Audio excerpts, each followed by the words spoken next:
You talk in the book, you explain the antagonisms and how they manifested themselves between North and South in the 1840s and 1850s. Maybe you could go through that a little bit, since that seems to me to be a period of history that our history courses seem to ignore rather considerably. It's an extremely complex time in American history, I think. There was slavery in all of the colonies, I think, except Massachusetts. There may have been slavery there in the beginning. After the Revolution, the states, many of the northern states began to abolish slavery.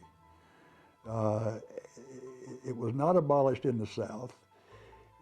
It was on the way out in the South, I think, because it was uneconomical. But all of a sudden came along cotton. And cotton was extremely labor intensive. And essentially, you couldn't have planted cotton without slaves. There were no tractors, of course. And cotton was so huge, it became so huge so quickly.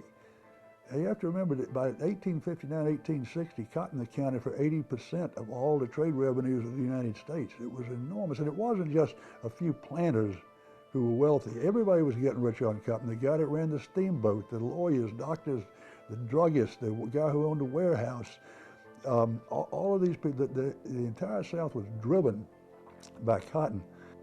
I think many people in the South knew that they essentially were riding on the back of the tiger with slavery, but they didn't know what to do about it. And the abolitionists came along beginning in the 1820s from New England, and they essentially preached that slavery was an inefficient thing and it should be abolished. But then after 4 or 5 years, they began to preach that it was a moral wrong. And so there was a lot of name calling. And the name calling was not one-sided, it went back and forth. I mean, people wrote pamphlets in those days. And you also have to understand that people back then, they didn't go around calling names like they do today, because somebody would challenge you to a duel or something. They were still, and you had to be rather careful, and people were shocked by this and astonished, and it escalated and escalated, the war of the newspapers. And then, of course, the telegraph came along, where you got instantaneous news all of a sudden. And this, by the time the eve of the Civil War, everybody was so angry that it almost, I mean, there was a true hatred between the North and the South.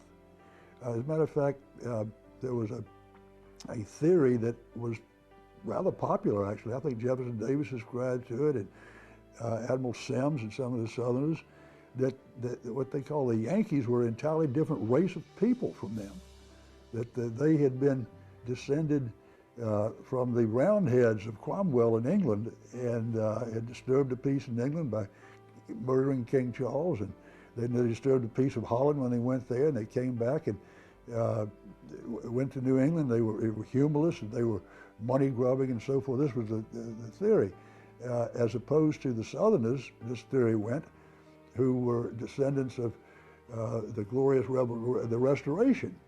And they landed at Jamestown in Virginia, and there was some truth in that. My ancestors landed in Jamestown. They then migrated to North Carolina, and then from North Carolina, when slavery came in, they migrated to the interior states, Alabama and Georgia and Mississippi.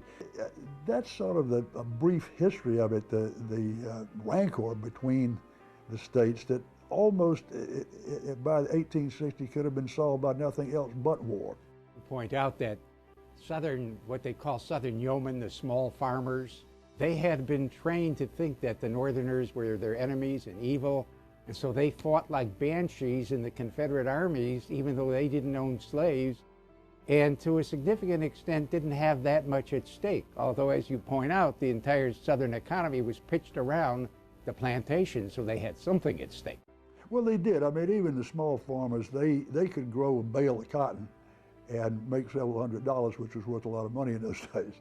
But Yeah, they had been raised to think of Yankees as their enemy, and when the northern armies began to invade, they thought of this as an invading army, very much like France would have thought of the Germans as an invading army.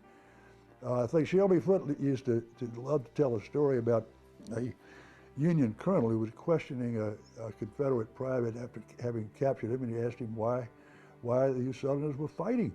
Why are you fighting us? Well, he said, fighting you because you're here. This excerpt is brought to you by the Massachusetts School of Law, the leader of reform in legal education and a leader in multimedia education for the public. To view the full interview and for a full listing of MSL's programs, log on to mslaw.edu.